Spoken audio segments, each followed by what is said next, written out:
కళ్యాణదుర్గంలో భక్త కనకదాస విగ్రహాన్ని ఆవిష్కరించిన నారా లోకేష్ పాదయాత్రలో ఇచ్చిన వాగ్దానాలన్నింటినీ నెరవేరుస్తామని స్పష్టం.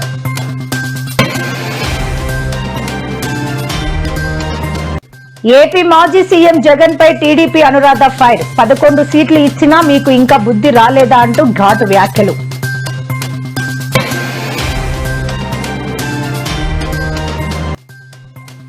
మీకు 48 గంటల టైం ఇస్తున్న అధికారులకు బండి సంజయ్ తీవ్ర హెచ్చరిక.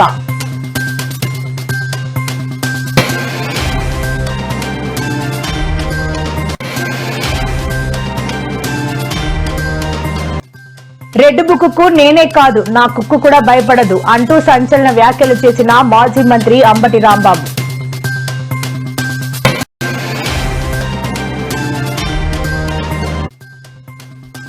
తిరుపతి జిల్లాలో డిప్యూటీ సీఎం పర్యటన. మామండూరులో మొక్కలు నాటిన పవన్ కళ్యాణ్.